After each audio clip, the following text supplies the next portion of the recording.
ఇక్కడ మందిర నిర్మాణంలో 1981వ సంవత్సరం మార్చి 12వ తేదీన మాస్టర్ గారు ఏం చేశారు, బాబా యొక్క 500 అడుగుల ఎత్తుగల ఫోటోని అక్కడ ప్రతిష్ఠించారు మందిరంలో.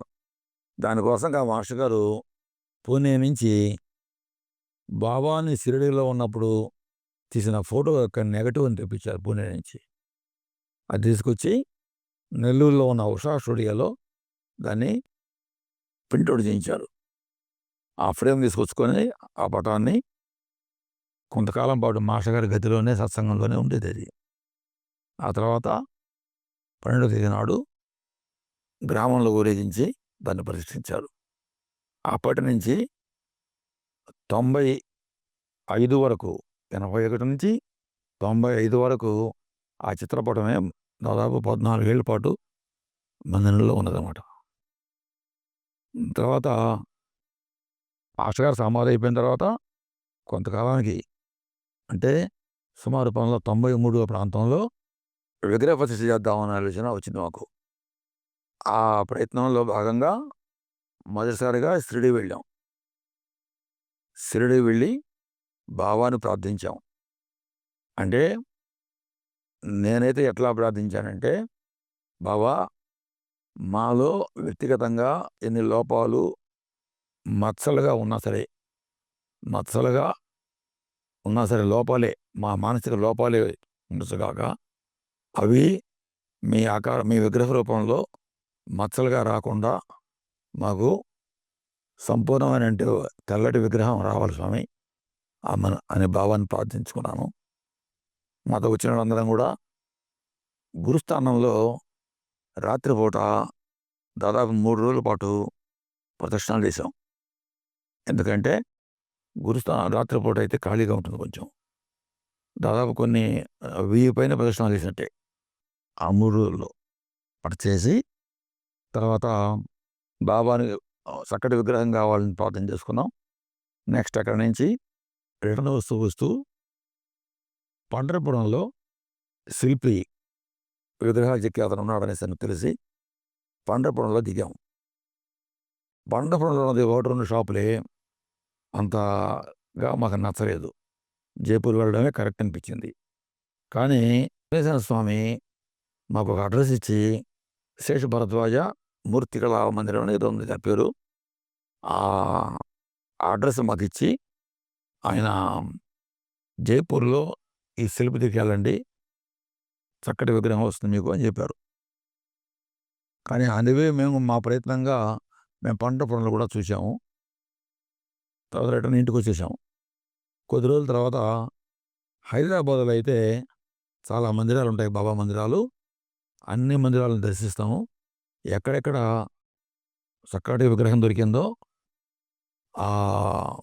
ఆ విగ్రహం చెక్కిన శిల్పి అడ్రస్ సేకరించుకుందాం అనేసి దానికోసంగా బాగా రిస్క్ తీసుకోవాల్సింది. అట్లాగే తాలిం అని షిరిడీలో బాబా విగ్రహం చెక్కిన అతని అడ్రస్ కూడా దొరికింది. అది నేటికి నా దగ్గర ఉంది. తాలిం కూడా ఆ వర్క్షాప్ అడ్రస్ నా దగ్గర, బొంబాయి అది. అట్లా అన్ని చోట్ల నుంచి అడ్రస్ సేకరించుకొని చక్కటి శిల్పి బాగా విగ్రహం చెక్కిన వారు ఎవరు అని వెతికితే శివనేశ్వర స్వామి ఏ అడ్రస్ అయితే ఇచ్చాడో అదే అడ్రస్ గల చోట్ల విగ్రహం బాగుంది. కాబట్టి అది ఖాయమైపోయింది దాదాపు మేము. తర్వాత లోకల్గా నెల్లూరు, పక్కన రాపూరు, ఆ ఊళ్ళల్లో కూడా చూస్తే చక్కటి విగ్రహమే 3 అడుగుల విగ్రహం వచ్చింది. అయితే అక్కడ ఆ 3 అడుగుల విగ్రహం దగ్గర కూడా చెక్కింది వాళ్ళే ఆ విగ్రహాన్ని. వాళ్ళ దగ్గరికి కూడా మళ్ళా ఆ అడ్రస్ తీసుకున్నాను. అక్కడి నుంచి జైపూర్ వెళ్ళాం. జైపూర్కి మేము ఒక నలుగురం వెళ్ళాం. ఎన్ని అడుగుల విగ్రహం ఉండాలి అనేది కూడా మాకు ఒక నిర్ణయం తీసుకోకుండానే అక్కడికి వెళ్ళాం. ఢిల్లీలో సెంట్రల్లో ఈ రోడ్వేస్, హైవేస్ సంబంధించిన డిపార్ట్మెంట్ ఆయన, అది సిఆర్డీ అనేది ఉంది ఒకటి, దాంట్లో పనిచేసిన భాస్కర్ రావు అని ఒక ఇంజనీర్ ఉండేవాడు. ఆయన మాస్టర్ గారి డివోటీ. అతను తీసుకొని జైపూర్ వెళ్ళాం. జైపూర్లో ఆయన నన్ను అడిగాడు, ఎన్ని అడుగుల విగ్రహం పెట్టదలుచుకున్నారు, మీరు డబ్బులు ఇన్వెస్ట్మెంట్ ఎంత అనేసి అడిగాడు. అప్పుడు చెప్పండి సార్, మీరే చెప్పండి అంటాను. ఆయన, నేను ఒక ఇంజనీర్గా మీ మందిరం చూసినప్పుడు ఆ హాల్కి 5 feet విగ్రహం అయితే బాగుంటుందని అన్నారు అని అనిపించింది నాకు. కాబట్టి 5 feet విగ్రహం పెట్టుకుంటారా అని అడిగాడు. మాస్టర్ గారు కూడా మాకు చెప్పిన 5 feet విగ్రహమే. షిరిడీలో అయితే 5 అడుగుల విగ్రహం ఉంది. 5 అడుగుల కంటే తక్కువ హైట్ ఉండే విగ్రహం పెట్టుకోవాలి, ఎందుకంటే అది గురుస్థానము అంటూ మాస్టర్ గారు 5 feet విగ్రహం పెట్టుకుంటారా అని చెప్పున్నారు. అదే రకంగా 5 feet విగ్రహానికి మేము కన్ఫర్మ్ అయిపోయేసి మళ్ళీ ఇంకో ఆలోచన వచ్చింది. జైపూర్కి మాస్టర్ గారు వచ్చి స్వయంగా ఒంగోలులో బాబా గుడికి మరొక శిల్పి దగ్గర ఆర్డర్ పెట్టున్నారు. మాస్టర్ గారు వచ్చారు కదా, ఒంగోలు విగ్రహం చెక్కారు కదా, మరి అక్కడికి వెళ్దామా అనిపించి శివనేశ్వర స్వామి అడ్రస్ని కొంచెం పక్కకు పెట్టినట్టుగా అనుకొని అక్కడికి వెళ్ళాం. తీరా అక్కడికి పోయేటికి బాబా నిర్ణయం, ఆ శిల్పి కాస్త మద్యం సేవించి కేకలు పెడుతూ ఉత్సాహంగా కనపడ్డాడు. దాంతో ఇక్కడ కనుక డబ్బులు ఇస్తే వస్తాయో రావు అసలు అనిపించి వద్దనుకొని స్వామి ఇచ్చిన అడ్రస్కి, శివనేశ్వర స్వామి ఇచ్చిన అడ్రస్కే వెళ్ళామన్నమాట. ఆ అడ్రస్కి వెళ్తే 3 months తర్వాత విగ్రహాన్ని ఇస్తామన్నారు. మేమేం చేసాము, 3 months కరెక్ట్గా పోతే అప్పటికి విగ్రహం పూర్తి అయిపోతుంది. వాడు ఏదైనా మచ్చలను కూడా రంగు పూసేసి ఉంటాడు అనుకుంటూ ఇంకాస్త ముందుగానే వెళ్ళిపోయాం. ఒక 15 days ముందుగానే వెళ్ళిపోయాం. నాకు దారిలో కాలు బెండినందువల్ల నేను సిటీ చూడడానికి కూడా ఎక్కడికి వెళ్ళలేకపోయాను. అందువల్ల వాడు వర్క్షాప్లోనే కూర్చొని బాబాకి ఎదురుగా షిరిడీలో బాబా విగ్రహం ఫోటో నా దగ్గర ఉండింది. ఆ విగ్రహం ఫోటో పెట్టుకున్నాను. దాన్ని చూస్తూ ఇక్కడ మొక్కట్లు గమనించుకుంటూ వీలైనంతగా ఎంతవరకు వాళ్ళు చేయగలరో అంతవరకు చేయించామట. వాళ్ళు ఏమంటారంటే, ఇది ఇటలియన్ మార్బుల్, ఇది షిరిడీలోది, అటు కాకుండా ఇక్కడ చెక్కిన మకరానా మార్బులు మనం మీరు చెక్కించుకున్నది, దానికి దీనికి తేడా ఉంటుందండి, అంతగా ఫినిషింగ్ ఇది రాదు అని చెప్పారు. అయినా సరే మొండి పట్టుదల బట్టి ఆ పాదాల దగ్గర నుంచి తలదాకా ఆ విగ్రహానికి ఎక్కడ తేడా కనబడితే అక్కడంతా సరి చేయించుకుంటూ వచ్చాను. ఆ అవకాశం నాకు ఆ కాలు బెండినందువల్లే వచ్చింది అనుకోవచ్చు నేను. లేదా సిటీకి వెళ్ళిపోయేవాడేమో నేను కూడా. మిగిలిన వాళ్ళు వెళ్ళిపోయారు, నేను మాత్రం అక్కడ ఉండగలిగాను. తర్వాత అందరం కలిసి లారీలో 6 రోజులు ప్రయాణం చేసి విజయనగరం చేరుకున్నాం.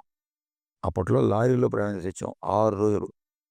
ఈ 6 రోజుల్లో దారి పొడిగితా భోజనం డాబా హోటళ్ళలో వాడు ఏది పెట్టే తినడానికి చచ్చినట్టు తినడమే. మంచి మంచి సిటీసు క్షేత్రాలు వచ్చినా సరే, ఉజ్జయిని నగరం వచ్చింది. అబ్బా ఉజ్జయిని అనగానే నేను అక్కడ కాశీలో అది శివాలయం అవి ఉన్నాయి, కాళికాది విగ్రహం అవి ఉంటాయి, గుడి ఉంది కదా, అవి కనీసం చూడవచ్చేమో అనిపించింది. ఏం లేదు, గోపురం కూడా చూసే అవకాశం లేదు, బైపాస్లో తీసుకొచ్చేసాడు అంతే. అట్టాడి యాత్ర చేసి విజయనగరంకి వచ్చాం. ఆన్ ద వే షిరిడీకి వచ్చాం. షిరిడీలో బాబాకు పూజ చేయించుకొని ఆ తర్వాత తీసుకొస్తామనేసి. షిరిడీలో బాబాకు పూజ చేయించడం అంటే గొప్పగా మనం మాత్రమే చేయించుకుంటున్నాం కావాలి అనుకుంటూ దానికి ఏదో రికమెండేషన్ కావాలనేసి ప్రయత్నం చేశాం. శివనేశ్వర స్వామి నవ్వి చెప్పాడు, దానికి రికమెండేషన్లు ఏమీ అవసరం లేదు, వాళ్ళు డబ్బులు కట్టుకుంటారు 50 రూపాయలు, ఆ 50 రూపాయలతో పూజారి రాత్రి 10 గంటల పైన వచ్చి అక్కడ పూజ చేస్తాడు, అంతకంటే ఏం లేదు, చేయించుకొనిచ్చండి అన్నాడు. అట్లాగే చేస్తే పూజారి వచ్చి బాబాకి మందిరంలో బాబాకి వాడినండి పూలమాల తీసుకొచ్చి ఇక్కడ బాబా విగ్రహాన్ని వేశాడు, పూజ చేశాడు, బొట్టు పెట్టాడు గంధంతో, అంతే. ఆ పూజ అయిపోయింది. ఆ రోజున కార్తీక పౌర్ణమి వైభవంగా ఉండింది. కార్తీక పౌర్ణమికి అది పాలు గంగాళాల పాలు నైవేద్యం పెట్టాడు బాబాకి షిరిడీలో. అవంతా చెంబులుగానే ఇచ్చారు ప్రసాదంగా అందరికీ. అవే దాగాం, అంతకంటే మాకు వేరే అవసరం కూడా, ఫుడ్ కూడా అవసరం లేకుండా పోయింది. అట్లా అక్కడి నుంచి మళ్ళా హైదరాబాదు అట్లా అదే రూట్లో విజయనగరం చేరామన్నమాట.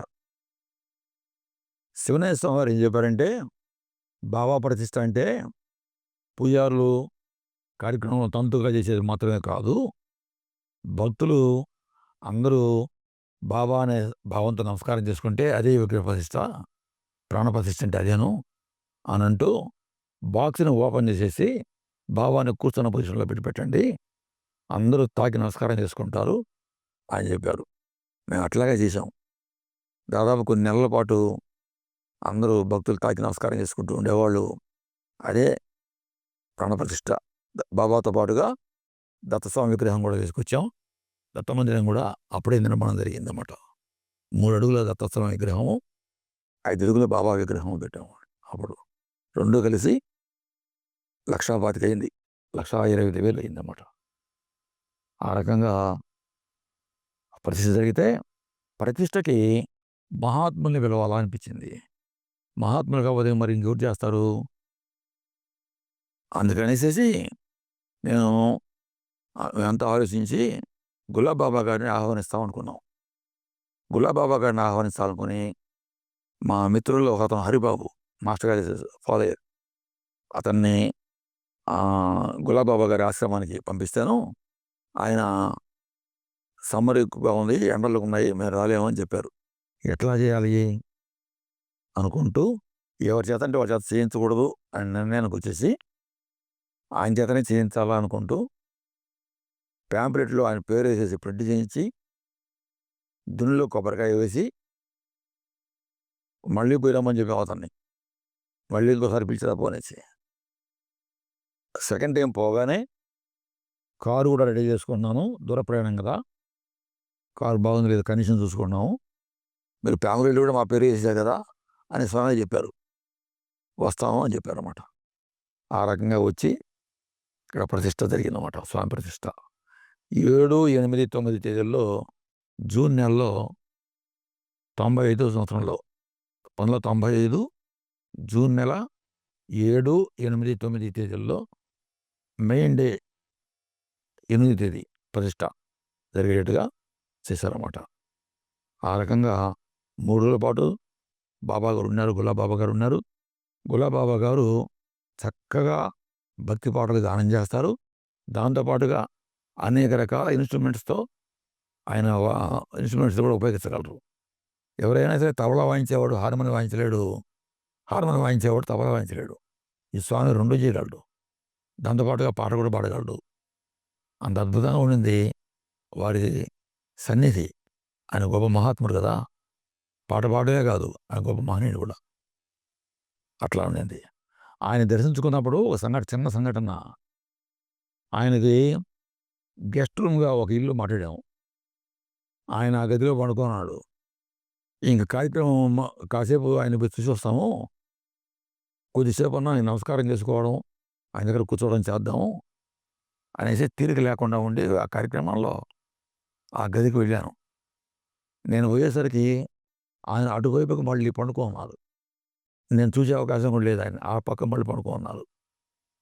కొద్దిసేపు ధ్యానం చేసుకొని తర్వాత వచ్చేస్తాంలే, ఇక్కడ పని ఉంది కదా అనుకుంటూ అటు కళ్ళు మూసుకున్నాను. ధ్యానం చేసుకుంటూ ఉండి ఇక లేద్దాం అనుకుంటుండగా స్వామి నా వైపు మళ్ళీ పైకి లేచి కూర్చొని నన్ను పిలిచి విభూది పెట్టి మళ్ళీ టక్కున పడుకునేశారు. అదే అదే విచిత్రంగా ఉండింది మాట అది, ఆ సన్నివేశం. టక్కున పడుకునేశారు, మళ్ళీ పడుకునేశారు అంతే. నమస్కారం చేసుకొని మళ్ళీ వచ్చి కార్యక్రమాల్లో వెళ్ళిపోయినమాట. అట్లా గులాబాబా గారు అంతటి మహనీయుడు, సర్వజ్ఞుడుగా ఉండే ఆ మహనీయుడు ఈ కార్యక్రమానికి ఇచ్చేసి ప్రతిష్ఠ కార్యక్రమాన్ని చేశారన్నమాట. అది ఎంతో అద్భుతంగా ఉంటుంది.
నెల్లూరులో విశ్వనాథ సరౌతులు అనే ఒక పండితుడు, ఆయన అక్కలకోట స్వామి ఆశ్రమానికి పండితుడాయన. అక్కడ పీఠానికి పండితుడైతేను ఆయన్ని స్వామి గారిని పెట్టుకున్నాం మేము. విశ్వనాథ సరౌతులు చాలా మంచి వేద పండితుడైన. ఆ కార్యక్రమాన్ని ఆయన చేతుల మీదుగా జరిపించామన్నమాట. చాలా ఉత్తమంగా ఎంతో కార్యక్రమం చక్కగా చేశారు ఆయన కార్యక్రమాన్ని. ఎక్కడా రాజీ పడేవాడు కాదు, వాళ్ళు లోటు చేసేవాడు కాదు. మేము అంత పెద్ద విగ్రహానికి జలాదివాసం ఎట్ట చేయమంటావు అనేసి తప్పించుకొని ట్రై చేస్తే అది ఎంత కుదరదు, చేయాల్సిందే అని గట్టిగా మొండి పట్టుబట్టాడు. అప్పుడు ఆ వరలు, బావి వరలు ఉంటాయి, అవి సిమెంట్ వరలు, వాటిని సెట్ చేసి నీళ్లు పడుతుంటే సిమెంట్ వేసేసి అవి కారిపోతూ ఉండేటివి. మేము పట్టుకుంటూ ఉండేవాళ్ళం. తెల్లవారులు అట్ట పట్టుకుంటూనే ఆలోచన మేము ఆ స్వామి యొక్క మాటను ఎత్త చేసాము, పాటించాము. విశ్వనాథ సరౌతులు ఆయన పేరు. మంచి వేద పండితులు, చాలా బాగా సంస్కృతం తెలిసిన మంచి పండితులు ఆయన.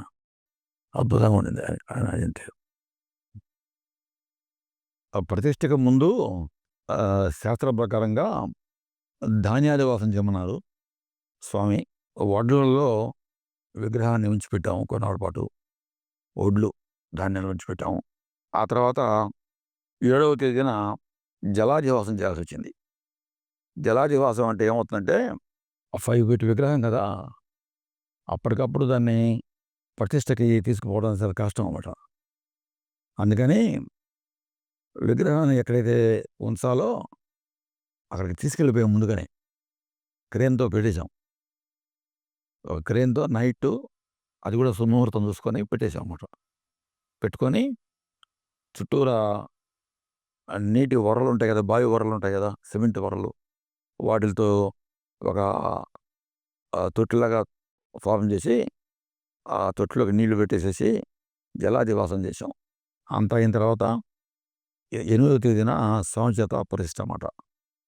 గులాబాబు గారి చేత స్వామి వచ్చి ఆ కళ్ళు ఓపెన్ చేయడం, పూలమాల వేయడం, హారతి ఇవ్వడం చేశారు. ఆ రకంగా శాస్త్రానుసారంగా జరగాల్సినటువంటి ధాన్యాదివాసం, జలాదివాసం కూడా జరిగాయి అన్నమాట మందిరంలో. 7, 8, 9 తేదీలో జరిగింది కార్యక్రమం. జూన్ నెలలో, 95 సంవత్సరం జూన్ నెల 7, 8, 9 తేదీలో ఈ కార్యక్రమం జరిగితే, దానికి ముందుగా ధాన్యాదివాసం కొన్నాళ్ళ పాటు, ఆ తర్వాత ఆ విగ్రహాన్ని తీసుకెళ్ళి ఆ స్టేజ్ మీద పెట్టి చుట్టూరా నీళ్లు నిలపడం కోసం ఏర్పాటు చేసుకొని, తర్వాత ఏం చేసాము, నీళ్లు నిండా నింపి పెట్టేసాం అన్నమాట. అది జలాదివాసం. అది 7వ తేదీ అంతా అట్లా ఉంచి పెట్టాము. 8వ తేదీ నాడు ప్రతిష్ఠ అయిందన్నమాట. ఆ రకంగా చేసాం.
మీలో చాలామంది మా వీడియోస్‌ని సబ్స్క్రైబ్ చేయట్లేదు.